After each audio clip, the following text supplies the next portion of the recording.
underestimate. The disgraced financier Jeffrey Epstein has been found dead in his jail cell in New York. Early reports suggest that he committed suicide, but the exact circumstances remain unclear. His body has been taken for medical examination.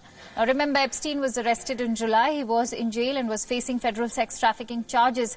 Epstein was accused of paying girls under the age of 18 to perform sex acts at his Manhattan and Florida mansions between 2002 and 2005.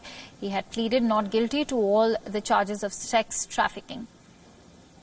Epstein was recently denied bail, and in July he was found unconscious in a Manhattan jail cell with injuries to his neck.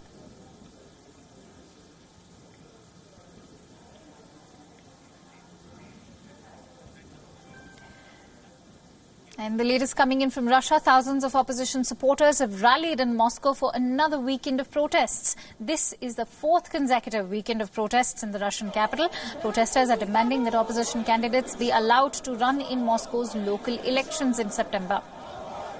They are also demanding that political prisoners be released and that violence and detentions against protesters be investigated. Protests are planned in at least 40 other cities to show support for Moscow, despite the thousands of detentions by police officers in the past few weeks at protests. Now, remember, last week, police came down heavily on protesters. Several were beaten up and thousands detained.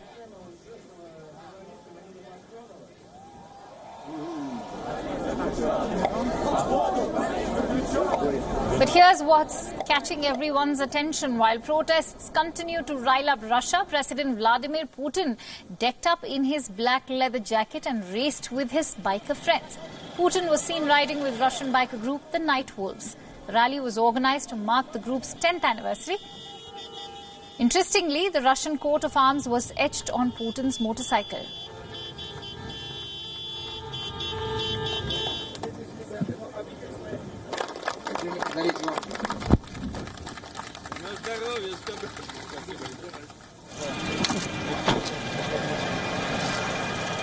Not to miss out that Putin is known for his remarkable adventures,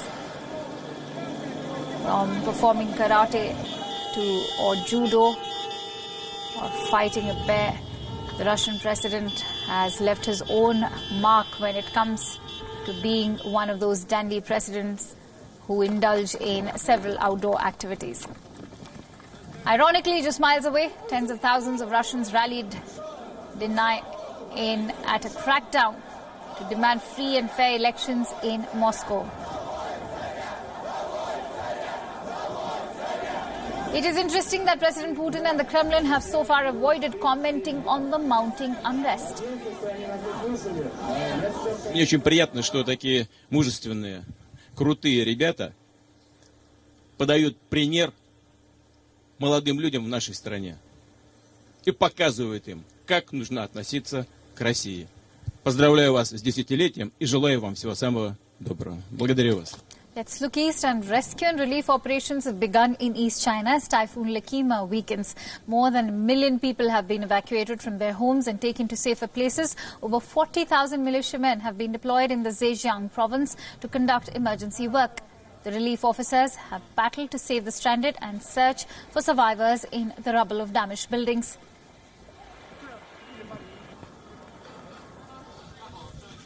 Repair work has also been started to restore electricity in various areas. Uprooted trees are being lifted to ease out the transport and rescue operations.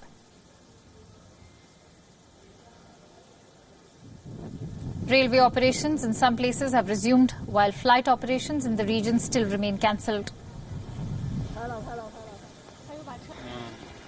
The super typhoon had made a landfall in East China's Zhejiang province early on Saturday. The typhoon, accompanied by strong winds, brought in heavy rains and caused landslides at various places. As per the Ministry of Emergency Management, 700 buildings got collapsed, 14,000 homes were damaged, and 103,000 hectares of farmland were flooded. Lakima is the 9th typhoon to hit China this year. China had earlier issued a red alert, which was later downgraded to an orange level. Further east, another typhoon is gaining strength in the Pacific. Typhoon Krosa is expected to strike Japan sometime next week.